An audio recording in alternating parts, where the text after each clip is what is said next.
ప్రేమగల మా ప్రియ పరలోకపు తండ్రి, ఈ రాత్రికాల సమయంలో ప్రభా, యవనస్తుల కొడుకులో ప్రభా, దీన దాసురాలను నన్ను నీవు నిలవబెట్టుకున్నందుకే నీకు స్తోత్రాలు చెల్లిస్తున్నాను తండ్రి. అల్పురాలను ప్రభా, నన్ను నీవు ఎన్నుకొని ప్రభా, ఈ దినము నీ పరిచర్య కొరకు నన్ను నిలవబెట్టుకున్నందుకే నీకు స్తోత్రాలు చెల్లిస్తున్నాను తండ్రి. నేను కాదు ప్రభా, నన్ను నీవు మరుగుపరిచి నైనా జీవము కలిగిన నీ మాట నా ద్వారా బిడ్డలకు అందించి ప్రభా, నీవే వారి ఆత్మలను తెప్పరిల్ల చేసినైనా ఆత్మీకంగా వాళ్ళని బలవంతులు చేసి బలవంతుల చేతిలో బాణములుగా వారిని నిలవబెట్టి వాడుకొనమని వేడుకుంటున్నాను తండ్రి.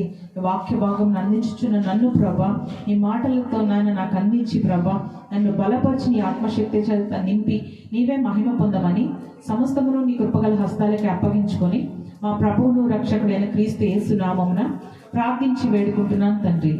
ఆమేన్. గత వారం మనము ఏం మాట్లాడుకున్నాం? ఎవరును నిన్ను ఎవరమును బట్టి తృణీకరింపనీయకము. తృణీకరింపనీయకము అంటే మనల్ని మనము తక్కువ చేసుకోకుండా, మనల్ని మనము ఎక్కడైనా గౌరవించబడే విధంగా మన ప్రవర్తన ఉండాలి. అలాగూ మన ఆలోచనలు కూడా దేవునికి ప్రీతికరంగా ఉండాలి. తద్వారా మన జీవితాలు దీవించబడతాయి అని మనము గత వారం మాట్లాడుకున్నాము. ఈ వారము ఆ వాక్య భాగంలో నుండి ఎవడునూ నిన్ను తృణీకరింపనీయకము, కానీ దేనిలో తృణీకరింపబడకుండా ఉండాలి. మనం దేనిలో మనం తక్కువ కాకుండా మనము దేవుని దృష్టిలో హెచ్చింపబడే వారముగా ఉండాలి.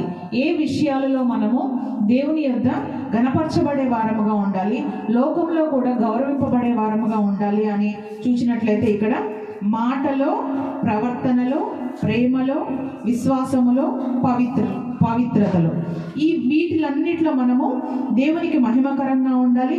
మన జీవితాలు కూడా ఆశీర్వాదకరంగా ఉండాలని మనం చూస్తున్నాం. అయితే మొదటి మాట మాటలో, దేనిలో తృణీకరింపబడకుండా ఉండాలని చూస్తున్నామంటే మాట మనిషికి విలువ తెచ్చేది, గౌరవం తెచ్చేది, పెద్దరికాన్ని తెస్తుంది. వయసును బట్టి కాదు, కానీ మన మాటను బట్టి మనము గౌరవింపబడతాము. మనం మాట్లాడే మాటను బట్టి మనము రెస్పెక్ట్ మనకు వస్తుంది, వాల్యూ మనకు వస్తుంది, గౌరవించబడతాము, విలువ కూడా మనకి వస్తుంది, సమాజంలో కూడా గుర్తింపు మనకు ఉంటుంది.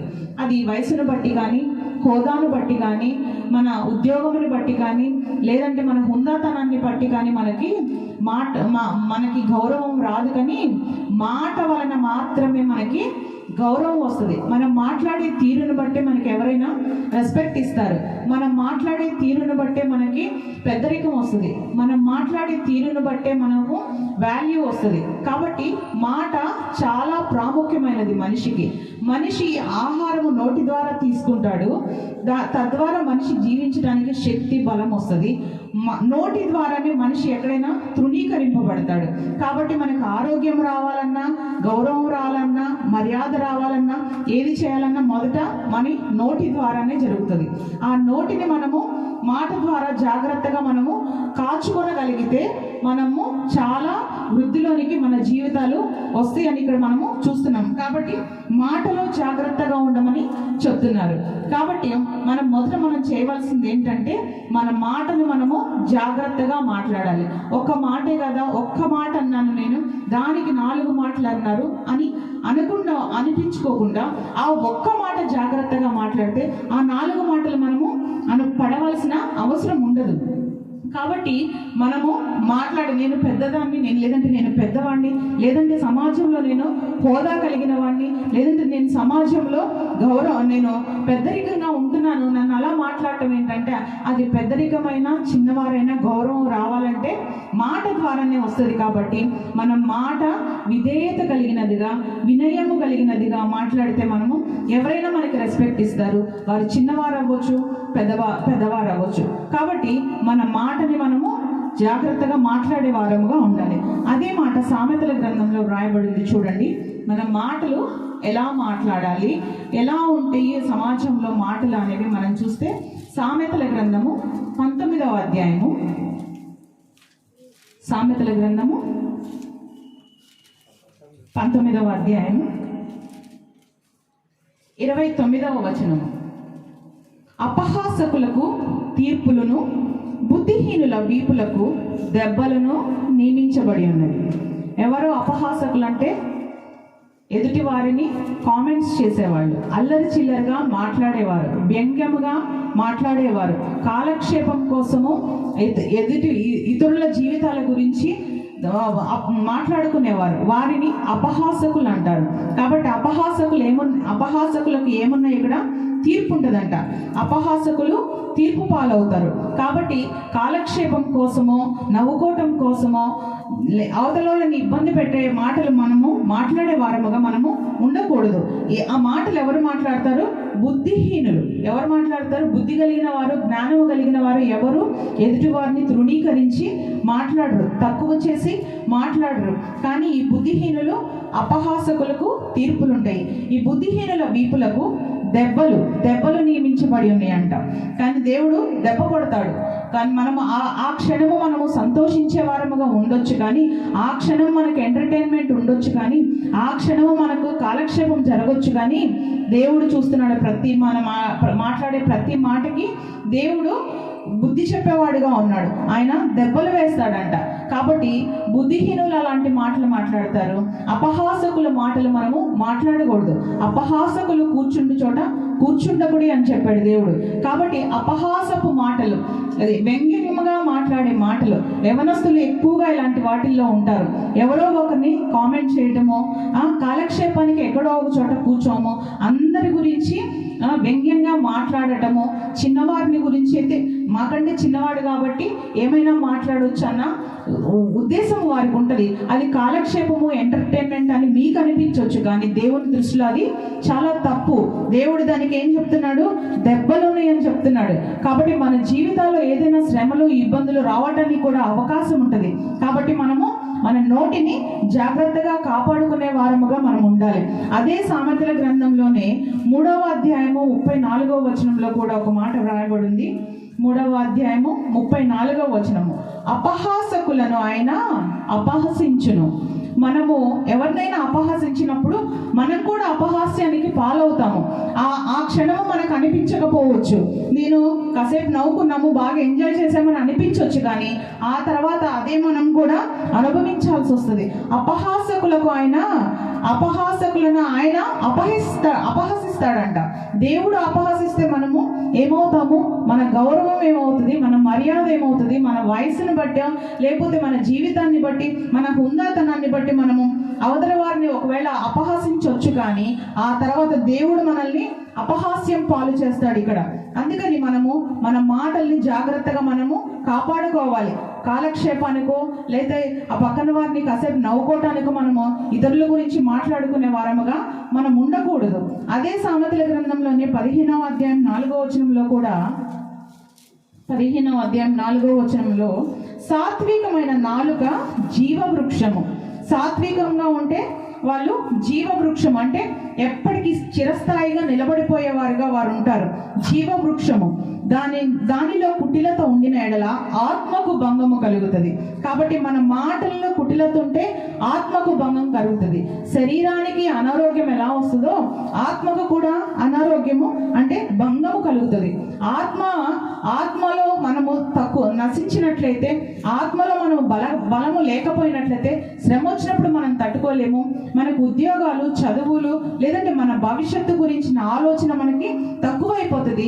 దేవుని సన్నిధిలో మనము గడపలేము. అపహాసకులతో మనము గడిపినప్పుడు, అపహాసకులతో సమయాన్ని వెచ్చించినప్పుడు మన ఆత్మకు భంగం కలుగుతుంది. తద్వారా దేవుని దృష్టిలో మనము బుద్ధిహీనులం అవుతాము. అప్పుడు బుద్ధిహీనులకు ఏమవుతుందని చెప్పాడు దేవుడు? దెబ్బలు, వారి వీపుకి దెబ్బలు. అదే 10వ అధ్యాయంలో సామెతల గ్రంథంలోనే మరొక మాట చూస్తే 10వ అధ్యాయము 19వ వచనము, విస్తారమైన మాటలలో దోషం ఉండక మానదు. వెచ్చించి మాట్లాడటం వల్ల, అతిగా మాట్లాడటం వల్ల, లేదంటే ఏదో ఒకటి మాట్లాడాలని మాట్లాడటం వల్ల ఏమొస్తుంది? దోషం వస్తుంది. ఏదో ఒక మాట ఎదుటి వారిని నొప్పించే మాటలుగా రావచ్చు, లేదంటే మనకి మనమే ఇబ్బందులు తెచ్చుకునే మాటలు మన నోట నుండి రావచ్చు. ఆ ఉద్రేకంలో, ఆ సంతోషంలో ఏదో ఒకటి మాట్లాడాలన్న ఆ తపనలో మనము ఉన్నవి లేనివి మాట్లాడినప్పుడు ఏమవుతుంది? దోషం వస్తుంది. తన పెదవులను మూసుకునేవాడు బుద్ధిమంతుడు. కాబట్టి విస్తారమైన దోషం, మాటల్లో దోషం ఉంటుంది. కాబట్టి అపహాసకులతో కూడి అల్లరి చిల్లరగా మాట్లాడటం వల్ల, అపహాసకులతో కూడి వారిని వీరిని కామెంట్స్ చేయటం వల్ల, వారిని వీరిని టైంపాస్ కోసం మనము వారితో మాట్లాడటం వల్ల ఆ తప్పు ఎవరికి వస్తుంది? మనకే శిక్ష వస్తుంది. మాట్లాడటం వల్ల మనకు ఆ క్షణంలో ఆ సంతోషం అనిపించవచ్చు, కానీ తర్వాత శిక్ష అనుభవించేది ఎవరు? మాట్లాడిన వారే శిక్ష అనుభవిస్తారు. మాట్లాడిన వారే దేవుని దృష్టిలో తప్పు చేసిన వారిగా ఉంటారు, దేవుని దృష్టిలో బుద్ధిహీనులుగా ఉంటారు. దేవుడు అప్పుడు వారి వీపుకి దెబ్బలు వేసేవాడుగా ఉంటాడు. దెబ్బలు వేసినప్పుడు ప్రభు ఏంటి ఈ శ్రమ నాకు, ఏంటి కష్టం నాకు, ఏంటి ఇబ్బంది నాకు, ఏంటి ఈ అవమానం నాకు అని మనం అనుకున్నప్పుడు మనకు గుర్తురాదు. ఆ రోజు అంతకు ముందు మనము ఆ మాట అన్నాం కాబట్టి మనకి ఇది ఎదురైంది అన్న ఆలోచన మనకు రాదు. కాబట్టి మనము మన నోటిని జాగ్రత్తగా కాచుకునే వారముగా మనం ఉండాలి. ఇంకో మాట కూడా ఉంది, 12 చూడవసరం లేదు, 12వ అధ్యాయం 18వ వచనంలో, కత్తిపోటు వంటి మాటలు పలుకువారు కలరు. ఆ మాట ఏముందిలే, సరదాగా అన్నాము, ఏదో కాసేపు నవ్వుకోవడానికి అన్నాము అన్నట్టు ఉంటుంది, కానీ అది అనిపించుకున్న వారికి తెలుస్తుంది ఆ బాధ ఏంటో. అదే మాట రిపీటెడ్గా మనల్ని అంటే మనకెంత బాధ వస్తుంది. కాబట్టి అవతల వారిని ఏదైనా మాట్లాడేటప్పుడు మనల్ని మనము అన్వయించుకునే వారంగా ఉండాలి. సరదాగా మాట్లాడొచ్చు, మేమిద్దరం ఫ్రెండ్స్గా ఉంటాం, లేదంటే వాడు చిన్నపిల్లడు ఏదో కాసేపు మాట్లాడేమని అనొచ్చు, కానీ అది అనిపించుకున్న వారికి తెలుస్తుంది ఆ బాధ. అదే మాట అనిపించుకున్న వ్యక్తి తిరిగి మనల్ని అంటే ఎలా ఉంటుందో మనకి ఆ బాధ తెలుస్తుంది. కాబట్టి కాలక్షేపానికి కూడా మనము ఇతరులను మనము వ్యంగ్యంగా మాట్లాడకూడదు. ఆ మాటలు మాట్లాడేవారు ఎవరు? బుద్ధిహీనులు. ఆ బుద్ధిహీనులకి దెబ్బలుంటాయని దేవుడు చెప్తున్నాడు. కాబట్టి ఏం చేయాలి? మన నోటిని మనము కాచుకునే వారముగా ఉండాలి. ఇప్పుడు ఒక మాట ఎవరన్నా వచ్చి మనకు చెప్తారు, చెప్పినప్పుడు మనం ఏమంటాము? ఆ వ్యక్తి ఇక్కడ లేడు కాబట్టి మనం ఏమన్నా సరిపోతుంది, తను అన్నాడు కదా, తను అన్నదానికి నేను చెప్పానని జనరల్గా ఆ ప్లేస్లో ఉన్నవారు ఎవరైనా ఫీల్ అయ్యేదే అది. అప్పుడు వాళ్ళు ఏం చెప్తారంటే, వెళ్ళిపోయి ఆ వ్యక్తితో మనం ఎవరి గురించి అయితే డిస్కస్ చేసామో అతని దగ్గరికి వెళ్ళి, ఇదిగో నీ గురించి పలానా వ్యక్తి ఇలా అన్నాడు, మనం అన్నదానికి ఇంకో కొంచెం స్పైసెస్ యాడ్ చేస్తారు, ఇంకా కొన్ని మాటలు యాడ్ చేసి చెప్తారు. అప్పుడేమవుతుంది? రిలేషన్ దెబ్బతింటుంది. ఆ ఫ్రెండ్షిప్ అవ్వచ్చు, లేదంటే ఏదైనా రిలేషన్ అవ్వచ్చు, కానీ ఏమవుతుంది? కమ్యూనికేషన్ గ్యాప్ అంటారు దాన్నే కదా.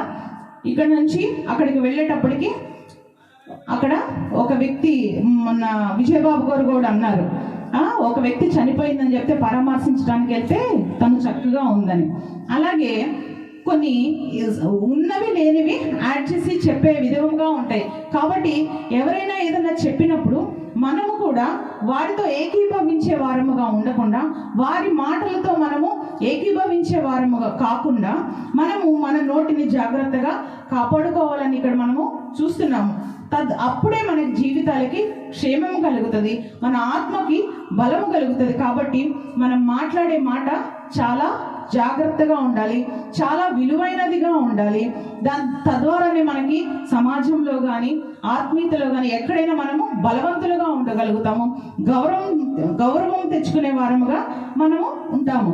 అదేవిధంగా ఇంకా మాట ఎలాంటి మాటలు మాట్లాడితే ఇంకా మనకి మంచిది అనేది ఇక్కడ మత్తయి సువార్తలో కూడా వ్రాయబడింది. చూడండి, మత్తయి సువార్త 12వ అధ్యాయము, మత్తయి సువార్త 12వ అధ్యాయము 36వ వచనము. నేను మీతో చెప్పున్నది ఏమనగా, మనుష్యుడు పలుకు వ్యర్థమైన ప్రతి మాటను గూర్చి విమర్శ దినమున లెక్క చెప్పవలసి ఉన్నది. ప్రతి మాట మనం అవునని చెప్పినా, కాదని చెప్పినా, వారు ఉన్నప్పుడు చెప్పినా, వారు లేనప్పుడు చెప్పినా, కానీ ఈ మాటలన్నీ జీవగ్రంథంలో వ్రాయబడి ఉంటాయి. ఆ మాటల్ని బట్టి మనము తీర్పులోనికి వెళ్తాము. అప్పుడు నువ్వు ఈ మాట ఎందుకు మాట్లాడేవంటే దాన్ని మనం ఆన్సర్ చేయాల్సి ఉంటుంది. ప్రభా, ఆ రోజు ఏదో కాలక్షేపానికి లేదంటే టైం పాస్కి ఏదో జోక్ చేసుకున్నామంటే కుదరదు. ఎందుకు చేయాల్సి వచ్చింది? నువ్వు అలా వ్యర్థమైన మాటలు ఎందుకు మాట్లాడు, అలాంటి అపహాసపు మాటలు ఎందుకు మాట్లాడేవని దానికి తగిన దెబ్బలు ఇందాక చెప్పాడు కదా, బుద్ధిహీనులకు వీపుకి దెబ్బలు. ఆ దెబ్బలు ఆ రోజు తీర్పు దినాన మనము అనుభవించాల్సి ఉంటుంది. కాబట్టి కాలక్షేపం కోసమో, వ్యంగ్యం కోసమో, సరదా కోసమో, ఫన్ కోసమో మనము అలాంటి వ్యర్థమైన మాటలు మనం మాట్లాడకూడదని ఇక్కడ మనము చూస్తున్నాము. అంత మాత్రమే కాదు, కొలస్సీ పత్రికలో కూడా ఒక మంచి మాట ఉంది చూడండి. కొలస్సీ పత్రిక, కొలస్సీలకు రాసిన పత్రిక 4వ అధ్యాయము 6వ వచనము. ప్రతి మనుషునికి ఎలాగూ ప్రత్యుత్తరం ఇవ్వవలెనో. ప్రత్యుత్తరం అంటే ఆన్సర్ చేయాలి, ఎవరితో ఎలా మాట్లాడాలి, ఎవరైనా ఏదైనా అడిగినప్పుడు, లేకపోతే ఎవరైనా ఏదైనా చెప్పినప్పుడు ఎలా సమాధానము చెప్పాలంటే ఇక్కడ రాయబడింది, అది మీరు తెలుసుకొనుటకై మీ సంభాషణ ఉప్పు వేసినట్టు ఎల్లప్పుడూ రుచిగలదిగాను కృపాసహితముగాను ఉండనీయుడి. ఎలా ఉండాలి? సంభాషణ స్పైసీగా ఉండకూడదు, ఘాటుగా, అవతల వాళ్ళని ఇబ్బంది పెట్టే విధంగా, బాధ పెట్టే విధంగా, కన్నీరు పెట్టించే విధముగా. వారు ఒకవేళ మీ దగ్గర మీరు అన్నదానికి మనసులో బాధపడినా పైకి నవ్వుతూ ఉండొచ్చు, కానీ ఇంటికి వెళ్ళాక వాళ్ళు ఆలోచించుకుంటారు, ఏంటి ఇలా మాట్లాడాడు, లేదంటే ఏంటి ఈమె ఇలా మాట్లాడిందని. వారు దేవుని దగ్గర కన్నీరు కార్చారనుకోండి, అప్పుడు దేవుని దగ్గర మనకి ఇంకా దెబ్బలు 4 ఎక్కువే పడతాయి. కాబట్టి వ్యర్థమైన మాటలు, వ్యంగ్యపు మాటలు, అపహాసపు మాటలు మనము మాట్లాడేవారిగా ఉండకూడదు. ప్రత్యేకించి యవనస్తులు ఇలాంటి వాటిల్లో టైంపాస్ కోసము, వాళ్ళు ఫన్ కోసమో, జోక్ చేసుకోవటం కోసమో, ఎక్కడ నలుగురు ఉంటే అక్కడ ఇవే పనిలో ఉంటారు. కాబట్టి యవనస్తులకు ప్రత్యేకంగా చెప్పబడింది ఇక్కడ, మీ సంభాషణ ఉప్పు వేసినట్లు ఉండాలంట. ఉప్పు అంటే ఉప్పు ఎంత సారవంతమైంది. మనము ఎన్ని స్పైసెస్ యాడ్ చేసినా, ఎంత ఆయిల్ యాడ్ చేసినా, కారం యాడ్ చేసినా, ఎన్ని వేసినా కూడా ఉప్పు లేకపోతే కూర టేస్ట్ అనిపిస్తుందా? కర్డ్ రైస్లో ఉప్పు లేకపోతే మీరు పచ్చడి కలుపుకున్న, పెరుగు ఎంత టేస్టీగా ఉన్న పెరుగు వేసుకున్న ఉప్పు వేసుకోకపోతే టేస్ట్ అనిపిస్తుందా? కాబట్టి ఉప్పు సారవంతమైనది. మన మాటలు కూడా అలా సారవంతంగా ఉండాలి. మన మాటలు కూడా అలా అవతల వారిని ఓదార్చే విధంగా ఉండాలి. మన మాటలు అవతల వాళ్ళు మన ఎడల గౌరవం పెరిగేటట్టుగా ఉండాలి. కానీ మన మాటని మనము ఉప్పు వేసినట్టుగా సారవంతముగా ఉండాలి. ఏంటది? మాట కాదు, సంభాషణ కూడా. ఒక మాట్లాడే మాట మాత్రమే కాదు, 2-3 కూర్చుకొని మాట్లాడుకునే మాటలు అంటే సంభాషణ. ఆ సంభాషణ కూడా ఎలా ఉండాలి? ఉప్పు వేసినట్టు రుచిగలదిగా, అంటే ఉప్పు రుచినిస్తుంది. కాబట్టి ఆ రుచి కలిగిన మాట మనము మాట్లాడగలిగే వారుగా ఉండాలి. కాబట్టి ప్రతి మాటకి తీర్పులోనికి వెళ్తాము. అది ఎవరైనా అవ్వచ్చు, ఈరోజు పుట్టిన వాళ్ళు అవ్వచ్చు, నిన్న పుట్టిన వాళ్ళు అవ్వచ్చు, రేపు పుట్టబోయే వాళ్ళు అవ్వచ్చు. ఇప్పటి వరకు భూమి మీద ప్రతి ఒక్కరికి తీర్పు అనేది ఉంటుంది. ఆ రోజు మనం మాట్లాడిన మాటకి మనము ఎక్స్ప్లెనేషన్ ఇవ్వాల్సిన సమయం వచ్చినప్పుడు మనం ఏమైనా ఆన్సర్ ఇస్తాం. మనకు గుర్తుంటుందా? పలానా రోజు నువ్వు ఈ మాట అన్నావంటే గుర్తుంటుందా? ఉండదు. ఎందుకంటే అది కాలక్షేపం కోసం, ఆ రోజు ఎంటర్టైన్మెంట్ కోసం, అపహాస్యం చేయటం కోసం, నవ్వుకోవటం కోసం మాట్లాడుకునే మాటలు. ప్రభా అదేదో నాకు గుర్తులేదంటే అప్పుడు తలుపులు, కిటికీలు, ఇటుకలు కూడా మనకు సాక్ష్యం ఇస్తాయంట పరలోకంలో. ఆ మాట కూడా ఉంది బైబిల్లో. కాబట్టి మాటలు మనము అపహాస్యం కోసము, సరదా కోసము, కాలక్షేపం కోసము మాట్లాడుకునే మాటలుగా ఉండకూడదు. ప్రసంగి గ్రంథము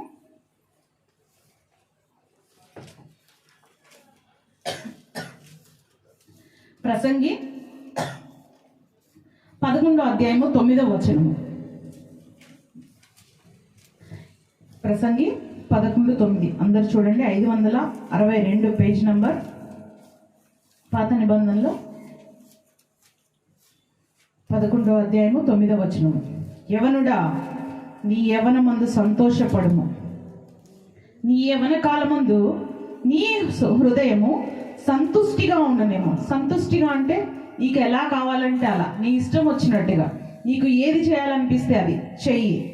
నీ కోరిక చొప్పున, నీ దృష్టి యొక్క ఇష్టము చొప్పున ప్రవర్తించు. నీ ఇష్టానుసారముగా నువ్వు ఉండు. అయితే ఏంటి ఇక్కడ? అయితే గతంలో కూడా మనం చూసాం ఈ మాటని. ఇక్కడ ప్రత్యేకించి యవనుడా అంటున్నాడు. యవనుడా అంటే యవనస్తురాళ్ళకి కాదనుకోవద్దు. అందరూ మనము కుమార్తెలము, కుమారులము ఆయనకి. కాబట్టి యవనులు, నీ యవనమందు అన్నాడు. అందుకే తర్వాత ఎవరైనా ప్రతి ఒక్కళ్ళు యవనస్తులు, నీ యవనమందు సంతోషపడము, నువ్వు దుఃఖపడొద్దు, బాధపడని దేవుడు చెప్పట్లేదు, కానీ సంతోషపడు. కానీ దానికి కూడా ఒక లిమిట్ ఉండాలి. నువ్వు నీ ఇష్టానుసారముగా, నీ హృదయానికి సంతుష్టిగా నీకు ఎలా అనిపిస్తే అలా చేయి. నీ కోరిక చొప్పున నువ్వు నడుచుకో, నీ దృష్టి యొక్క ఇష్టం చొప్పున నువ్వు ప్రవర్తించైతే వీటన్నిటిని బట్టి దేవుడు నిన్ను తీర్పులోనికి తెచ్చునని జ్ఞాపకం ఉంచుకొనుము. జ్ఞాపకం మర్చిపోబాకండి, జ్ఞాపకం ఉంచుకోవాలి. ప్రతి మాటకి తీర్పు ఉంటుంది. అది వ్యంగ్యంగా మాట్లాడిన మాట అవ్వచ్చు, ఏ మాట అయినా అవ్వచ్చు, కాలక్షేపానికి అవ్వచ్చు, ఫన్ కోసం అవ్వచ్చు, కాలేజీలో 4 స్టూడెంట్స్ కూర్చున్నప్పుడు, లేదంటే పార్టీలకు వెళ్ళినప్పుడు, అలాంటి చోట్ల ఏమందులో ఎవరు లేరు కదా, పెద్దవారు ఎవరు లేరు, వాళ్ళని కంట్రోల్ చేసే వాళ్ళు ఎవరు లేరు అని చెప్పి అనుకోవచ్చు. కానీ ఎవరు చూస్తున్నారు? దేవుడు చూస్తున్నాడు. భూమి ఆకాశం కూడా సాక్ష్యం ఇస్తాయి అంట. భూమి లేని ప్రదేశం ఎక్కడన్నా ఉందా? మనం వెళ్ళి ఎక్కడికి వెళ్తే అక్కడ భూమి ఉంటుంది, భూమి కూడా సాక్ష్యం ఇస్తుంది అంట. కాబట్టి యమనమును బట్టి జాగ్రత్తగా ఉండు, వాటిని జ్ఞాపకం జ్ఞాపకం ఉంచుకోనమంటున్నాడు. 10వ వచనము చివరి భాగంలో చూడండి, చివరి లైను 10వ వచనము, 11వ అధ్యాయం 10వ వచనము చివరి లైను, నీ దేహమును చెరుపు దానిని తొలగించుకొనుము. ఇందాకేమన్నాడు? ఆత్మకు భంగం కలుగుతుంది మాటలు, వ్యంగ్యమైన మాటల వలన. ఇక్కడ దేహమును కూడా చెరిపేస్తుందంట. కాబట్టి మాట చాలా ప్రాముఖ్యమైనది. ఇందాక ఖడ్గంతో పొడిచినట్టుగా ఉంటుంది మాట అని చూసాం కదా మనము. కాబట్టి ఆ పొడవటం వల్ల ఏమవుతుంది?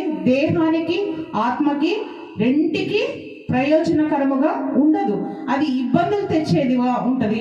అది మన గౌరవాన్ని పోగొట్టేదిగా ఉంటుంది. మనల్ని తృణీకరింప చేసే వారిగా కూడా మనము చేయబడతాం మనము మాట వలన.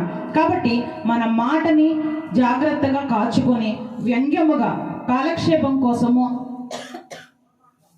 అపహాస్యం కోసము అక్కడ కూర్చొని నలుగురిలో టైంపాస్ మాటలు మాట్లాడకూడదని దేవుడు మాట్లాడుతున్నాడు. కాబట్టి అలాగూ మీరందరూ అపహాసకుల చోట కూర్చుండక యెహోవా ధర్మశాస్త్రం నందు ఆనందించు. దేవుడు చూస్తున్నాడు. మీరు మాట్లాడే ప్రతి మాటకి తీర్పు ఉంటుంది. కాబట్టి జాగ్రత్తగా ఉండాలని మీరు జ్ఞాపకం ఉంచుకొని అలాగ ముందుకు సాగిపోవాలని ప్రభు పేరట నేను మనవి చేస్తూ, దేవుడి మాటలు మన వినికిడిలో ఫలింప చేయునుగాక. ప్రార్థన చేసుకుందాం. ప్రేమ గల మా ప్రియ పరులకు తండ్రి, ఈ రాత్రి ప్రభా నీ బిడ్డలతో నీవు నాయన మాట్లాడావు, నీకు వందనాలు ప్రభా. అవును తండ్రి, మేమందరము తండ్రి మాటను జాగ్రత్తగా ప్రభా, నీకు ఇష్టమైన రీతిలో ప్రభా, ఈ ఆలోచన చొప్పున నీకు ప్రీతికరముగా ప్రభా, అపహాసకులతో కూడినైనా వ్యర్థమైన సంభాషణలు మేము నాయన మాట్లాడే వారముగా కాకుండా ప్రభా, నీవు చూస్తున్నావని ప్రభా, తీర్పున్నదని ప్రభా, మేము ఒక దినాన ప్రభా మేము మాట్లాడిన ప్రతి మాటకు సంజాయిషి ఇవ్వవలసిన అవసరం ఉన్నదని గుర్తెరిగిన వారమై ప్రభా, మా మాటలు ఉప్పు వేసినట్టు సారవంతముగాను, ఫలభరితముగాను, ఇతరులకు జీవం ఇచ్చేవిగాను, ఓదార్పులో నెమ్మదిచ్చేవిగాను, బాధలలో ఆదరించేవిగాను ప్రభా, బలపరిచేవి మాటలుగా నాయన మేము మాట్లాడినట్లుగా మా మాటను మమ్మల్ని జాగ్రత్తగా చూచుకొనచ్చు ప్రభా. నీ వైపు చూస్తే ఈ లోకం సాగిపోనట్లుగా బలపరచమని వేడుకుంటున్నాను తండ్రి. కూడి వచ్చిన ప్రతి బిడ్డను నీవు ఆశీర్వదించండి, దీవించండి, ఆత్మతో నెమ్మది దయచేయండి ప్రభా. నాయన వారు ఎక్కడున్నా ప్రభా నీ మహిమార్థమే నిలవబెట్టమని వేడుకుంటున్నాను తండ్రి. ప్రతి అపవాది క్రియ లయపరచండి ప్రభా. కృపాక్షేమములతో వారిని ఉంచి తండ్రి ఆత్మీకంగా బలపరిచి ఇంకను అనేకులను నాయన వారు సమకూర్చున్నట్లుగా ఆయన బలవంతుని చేతిలో బాణములుగా వారి నుంచి ప్రభా నీ కొరకు అనేకులను సంపాదించే బిడ్డలుగా వారిని బలపరిచి నడిపించమని సమస్తమును నీ కృపగల హస్తాలకి అప్పగించుకొని మా ప్రభువును రక్షకుడైన క్రీస్తు యేసు నామమున ప్రార్థించి వేడుకుంటున్నాను తండ్రి.